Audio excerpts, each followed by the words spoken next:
Good day everyone, especially to you sir. I'm Nida Pactoran Valmorida, a second-year criminology student. Today I'm going to discuss about related Philippine laws that promotes nationalism and patriotism. So first, Republic Act number 10086, an act strengthening people's nationalism through Philippine history by changing the nomenclature of the National Historical Institute into the National Historical Commission of the Philippines, strengthening its powers and functions, and for other purposes also known as the Philippine Cultural Heritage Act of 2010. Next, Republic Act 8044, also known as the Youth and Nation Building Act, an act creating the National Youth Commission, establishing a national comprehensive and coordinated program on youth development, appropriating funds therefore and for other purposes. Next, Republic Act number 1425, an act to include in the curricula of all public and the private schools, colleges and universities courses on the life, works and writings of Jose Rizal, particularly his novels No Limit Tanguiri and El Filibusterismo,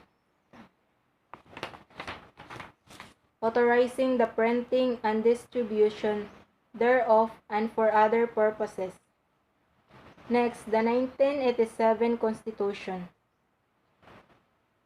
Next, Republic Act number 10390, an act amending Republic Act number 7306 entitled An Act Providing for the Establishment of the People's Television Network Incorporated, defining its powers and functions, providing for its sources and funding, and for other purposes, also known as an act revitalizing the People's Television Network Incorporated.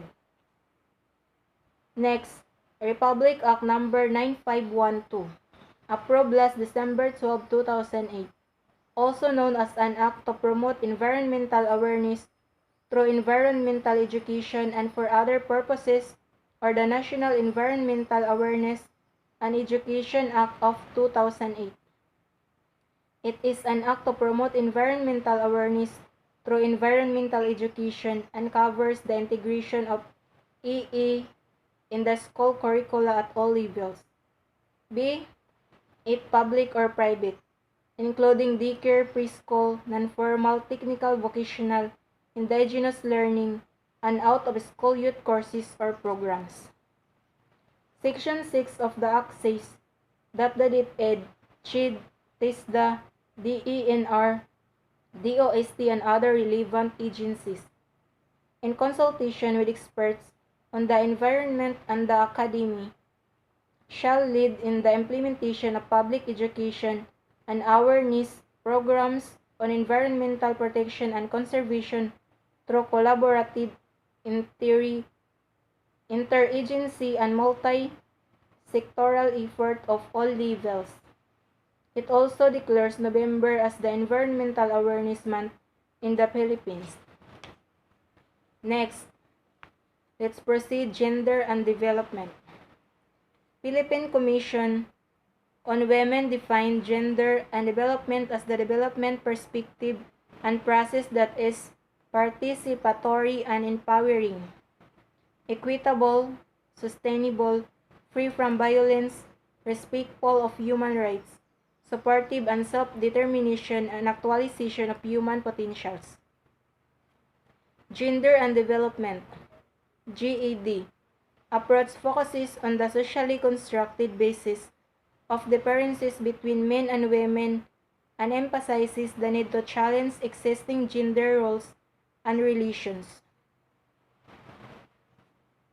GED was developed in the 1980s as an alternative to the Women in Development approach. Unlike WID and GED approach is not concerned specifically with women, but with the way in which a society assigns roles, responsibilities, and expectations to both women and men.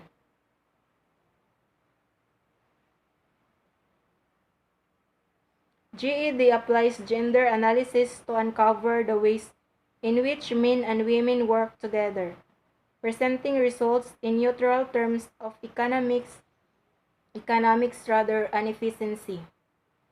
The World Bank was one of the first international organizations to recognize the need for women in development, appointing a WID advisor in 1977. In 1984, the bank mandated that its programs consider women's issues. In 1994, the bank issued a policy paper on gender and development, reflecting current thinking on the subject.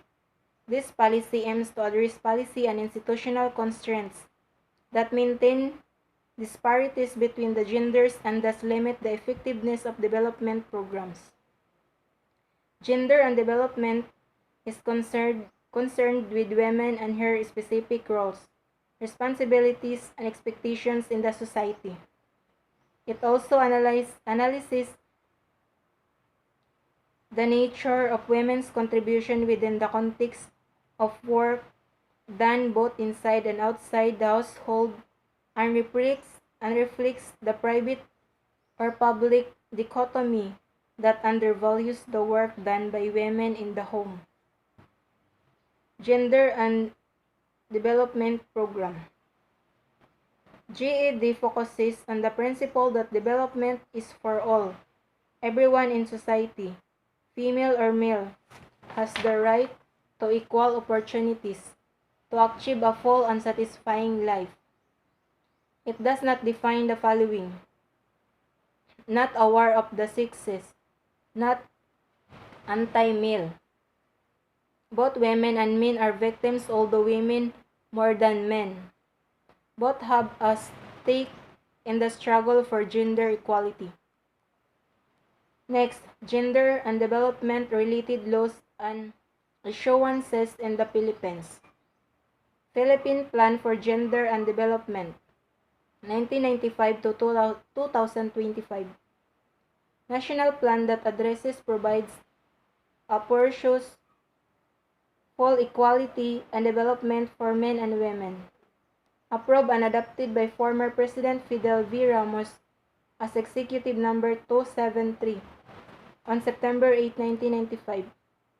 It is the successor of the Philippine Development Plan for Women, 1989 to 1992, adopted by Executive Number 348 of February 17, 1989. Republic Act Number 9710, Magna Carta of Women, approved on August 14, 2009, which mandates for non-discriminatory and pro-gender equality and equity measures to enable women's participation in the formulation, implementation, and evaluation of policies and plan for national, regional, and local development. Next, Memorandum Circular Number 2011-01 dated October 2021, 2011.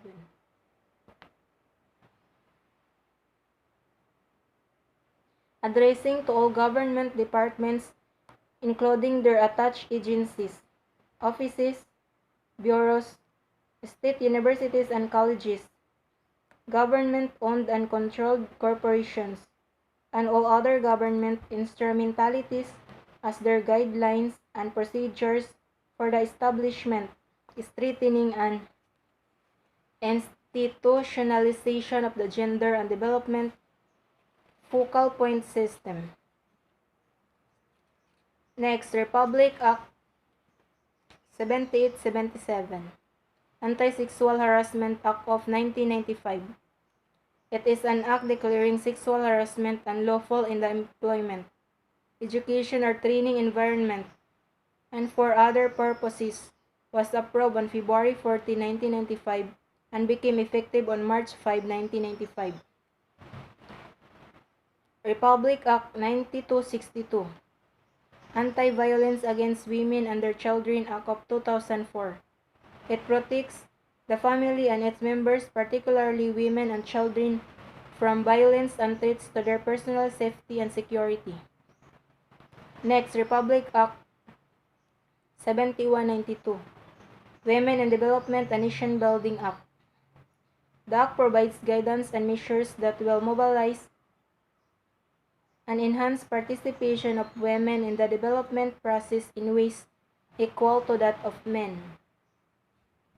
Next, Memorandum Circular number 48 series of 2013, directing all concerned government agencies to adopt the gender equality guidelines in the development of their respective media policies and implementing programs in order to promote gender mainstreaming. Next, Republic Act 1910354, the Responsible Parenthood and Reproductive Health Act of 2012, or the RH Law. It is a law in the Philippines which guarantees universal access to methods on contraception, fertility control, sexual education, and maternal care. Next, 1987 Philippine Constitution, Article 2, Section 14. The state recognizes the role of women in nation building and shall promote the fundamental equality before the law of women and men. Next, sex and gender. How do they differ? An extremely important part of an individual's identity, and one that begins at least at birth, is gender. Dr. Kenneth Kushner, 2012. It is more than just knowing that you are male or female. Identification of sex is usually clearly internalized by the age of 3 but begins around the age of 18 months. Gender refers to the specific set of characteristics that identifies the social behavior of women and men and the relationship between them. Gender alludes not simply to women or men, but the relationship between them and the way it is socially constructed. Since gender biases exist and these biases prevent people from attaining their full potentials, development is impeded.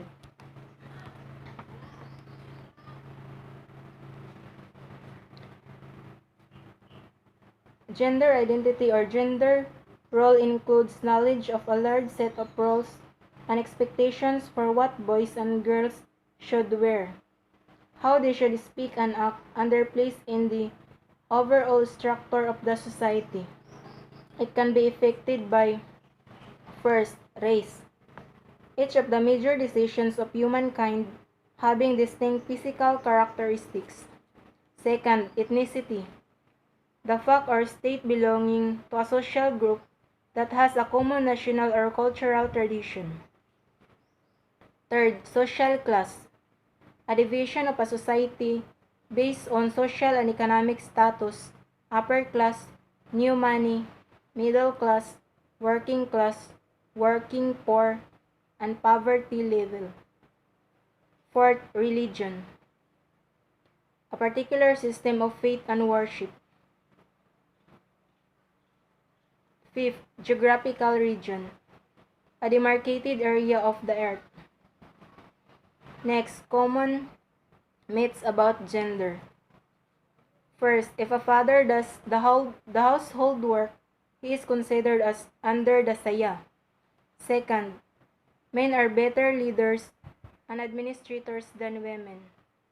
Third, it is the woman's fault if she is being harassed sexually when she is wearing skimpy clothing. Fourth, it is not proper for a girl to say I love you first to a boy. Fifth, the mother should be only one responsible for child rearing and parenting. Next, terms related to gender. First, socialization is the process by which social norms, roles, and expectations are learned and internalized. Second, gender socialization is the process by which norms and expectations in relation to gender are learned by women and men. Third, gender stereotype, a form of prejudgment, bias, or limitation given to rules and expectations of males and females. This may affect the gender equality and inequality in the society. Fourth, gender equality gives men and women the entitlement to all aspects of human development. Fifth, gender inequality refers to unequal treatment or perceptions of individuals based on their gender. Next, gender stereotype involves the differentiations attributed by a given culture to women and men in the following aspects. First, social roles, capacities, traits, and characteristics. Gender stereotype in social roles between men and women. Men provides financially for the family, works as managers, construction builders, or engineers, portrayed as leaders. Women takes care of the house and children, works as a nurse, teacher, or secretary, portrayed as followers. Second, gender stereotype and capacities between men and women. Men, good in math and science, physically strong, firm decision makers, while women rather, good in arts and less intellectual pursuits, physically weaker and fragile, wishy-washy or fickle-minded in decision making. Third, gender stereotype and traits and characteristics between men and women. Men active, aloof, aggressive, independent, and brave, while women passive, loving, peaceful, dependent, and fearful. Next, areas and channel of socialization. According to Dr. Ralph G. Perino, 2000, family, schools, peers, mass media, public opinion, and religion play a major role in the socialization and, ultimately, the education process. Each of us proceeds through life in a manner that we often believe is under our immediate control and influence.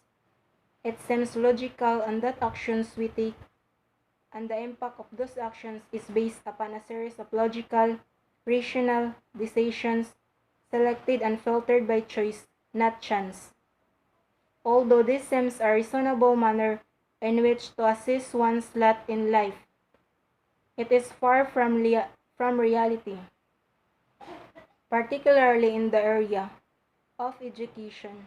One of the most dramatic impacts on a child's education is that of the socialization process. First, family. Second, church. Third, mass media. Fourth, school. Fifth, peers. Next, first, family. In the context of human society, a family from Latin, familia, is a group of people related either by consanguinity, by recognized birth, affinity, by marriage or other relationship, or co-residence, relatives and servants. It is also known as the basic unit of raising children. In most societies, the family is the principal institution for the socialization of children. FamilyLabToKnow.com. There are two types of family. First, immediate family may include spouses, parents, brothers, sisters, sons, and daughters. Second, extended family may include grandparents, aunts, uncles, cousins, nephews, nieces, and siblings in law.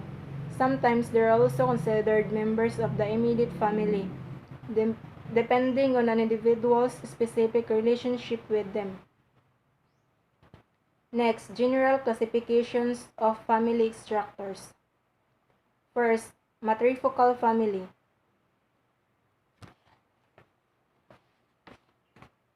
This kind of family occurs commonly where women have the resources to rear their children by themselves or where men are more mobile than women.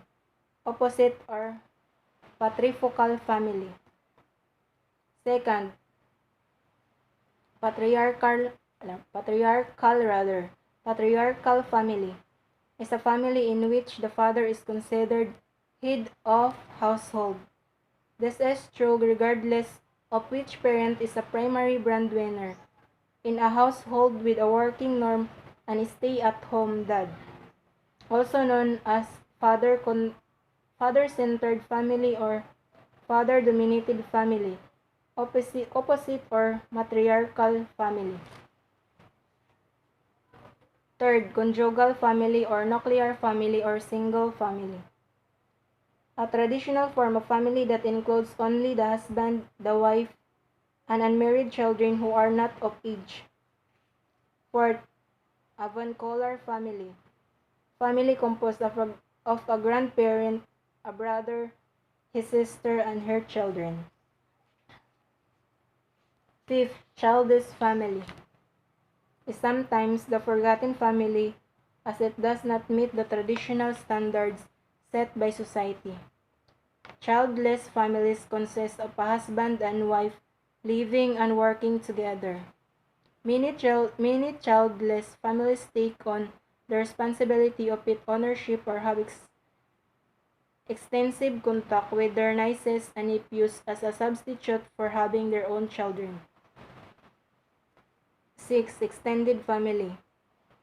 Family that extend beyond the nuclear family, including grandparents, aunts, uncles, and other relatives, who all live nearby in one household. 7. Family of choice or chosen family is common within the LGBTQ community, both in academic literature and in colloquial vocabulary. It refers to the group of people in an individual's life that satisfies the typical role of family as a support system. Next, number 8, blended family or step family. Describes families with mixed parents, one or both parents remarried, bringing children of the former family into the new family. Number 9, monogamous family. In this case, an individual has only one official partner during their lifetime or at any one time. Number 10, polygamous family. A family composed of a marriage that includes more than two partners, polygamous. Polygamy. A man is married to more than one wife at a time, which is common in some parts of Middle East and Africa and is often associated with Islam. Next, polyandry.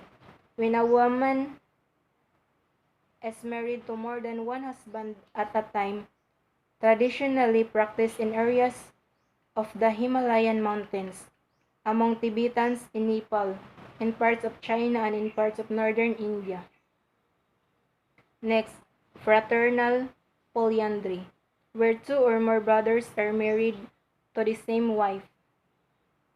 Next, polyamory, if a marriage includes multiple husbands and wives, group or conjoint marriage. Next, processes involved in gender socialization and the family, wrote Hartley. Number 1, manipulation. Means that people handle girls and boys differently as infants. Second, canalization.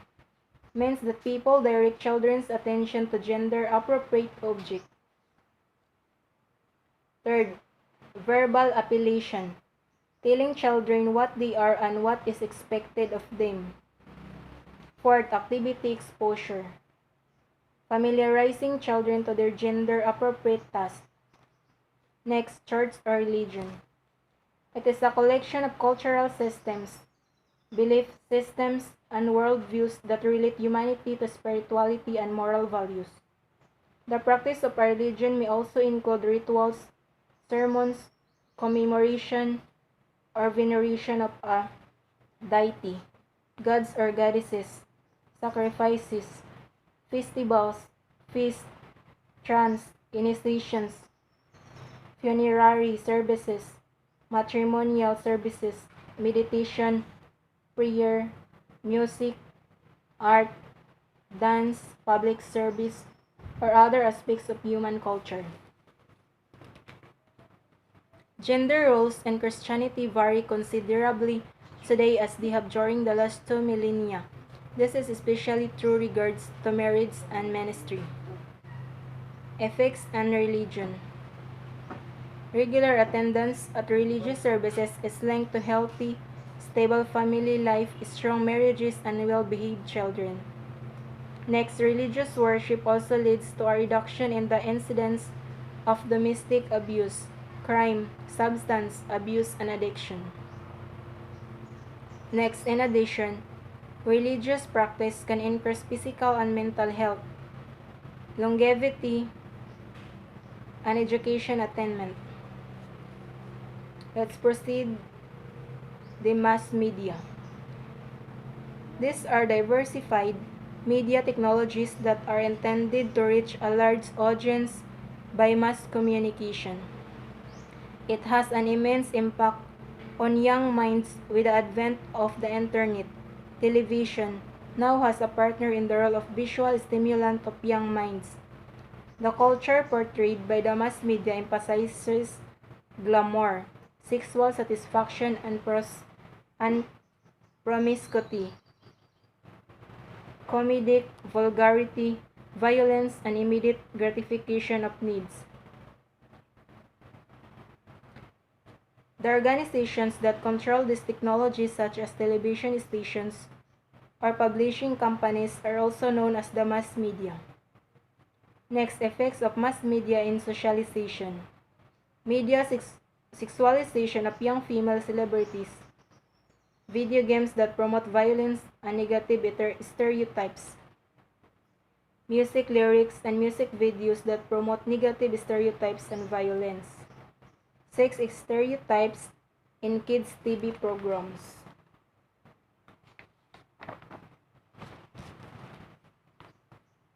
Let's proceed to, there are different types of mass media.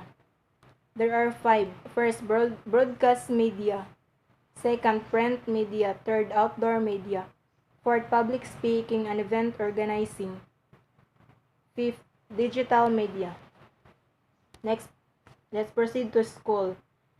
It is an institution for educating children. Any institution at which instruction is given in a particular discipline. A group of people. It is an artificial institution set up for the purpose of socialization and cultural transmission. The school can be regarded as a formally constituted community as opposed to mutual communities. How the school performs the functions of socialization. Number 1. Through the curriculum, the school in a formal way provides the child with knowledge of basic intellectual skills such as reading, writing, verbal expressions, quantitative and other cognitive abilities. Education teaches languages and allows people communicate with each other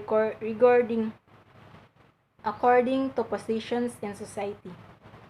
Cultural achievements of one society, opportunities to acquire social and vocational abilities which are necessary in order to make one a social, useful, and economical productive member of the society, and gender roles as perceived as suitable roles by the society.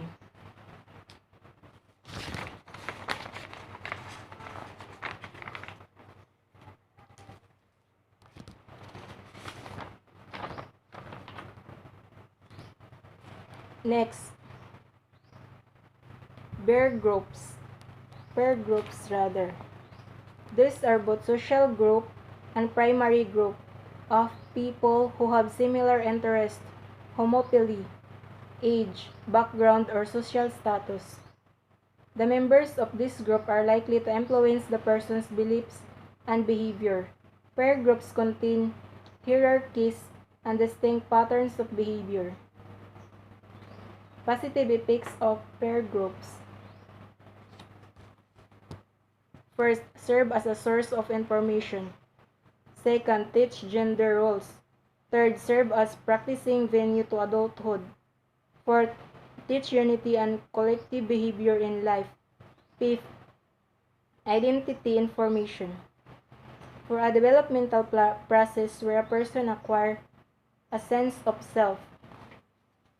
Next, negative attributes, disadvantages of peer group's influence.